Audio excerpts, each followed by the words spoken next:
Hi, welcome back to another episode of Innovation Minutes Live. Today we are talking about a subject that seemingly has permeated almost every company that we speak to, and that is design thinking.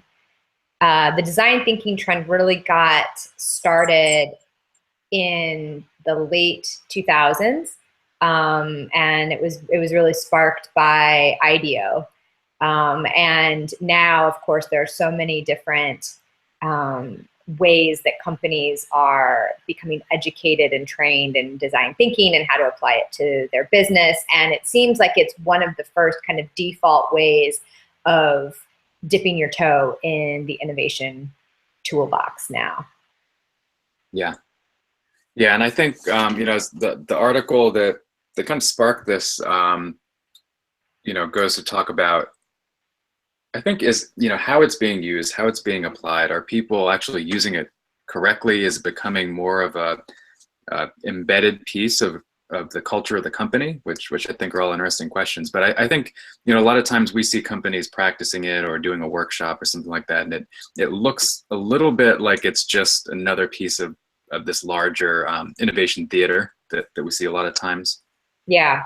Yeah. And we have, Tim Brown himself of IDEO saying, well, is design thinking irrelevant if everyone's doing it? And I don't think it's that it's necessarily irrelevant. It's that just like many other practices, everyone is not implementing it to the same degree or in the same way.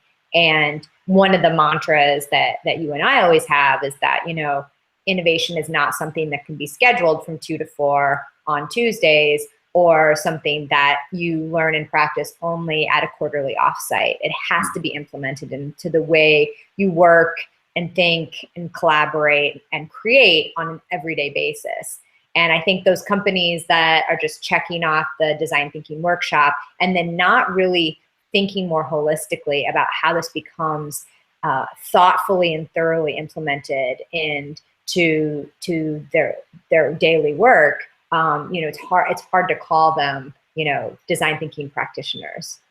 Yeah, and I think a lot of times, not too much thought is given to who gets to apply it and in what situations, right? So adding some context around a process or a framework like design thinking is also really important because, design thinking kind of originated from this idea that, designers approach a problem in a certain way, right? And it kind of abstracted some of those best practices and, created a larger framework around it.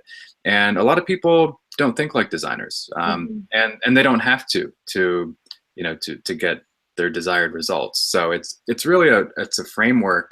I mean, we don't have to go into what it is and what it isn't, but putting the tools in the toolbox and then having the correct people use them, I think is as big a piece of the challenge, as whether or not it's, how frequently it's used and so on. Well, you'll recall when we did a workshop with a large company that we would probably say is not naturally creative in nature. And I posed the question, how many of you consider yourself to be creative?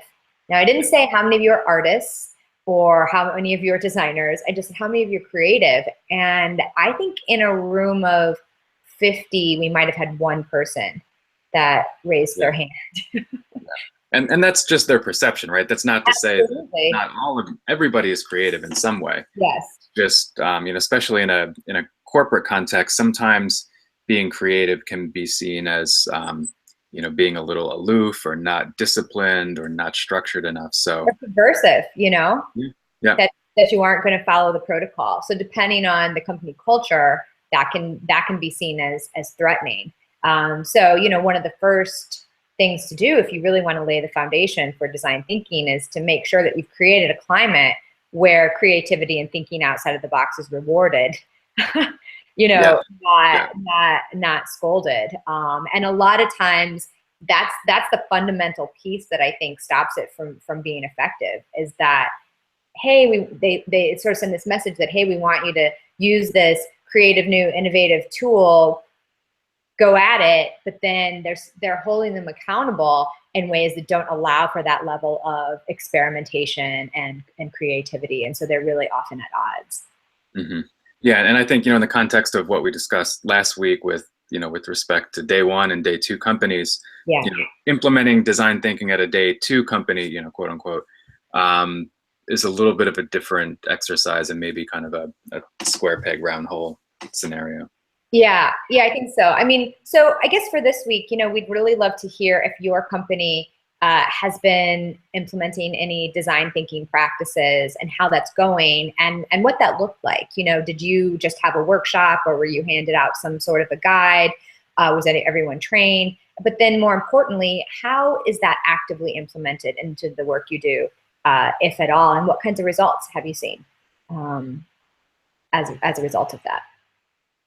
So let us know in the comments. All right, and we'll see you next week.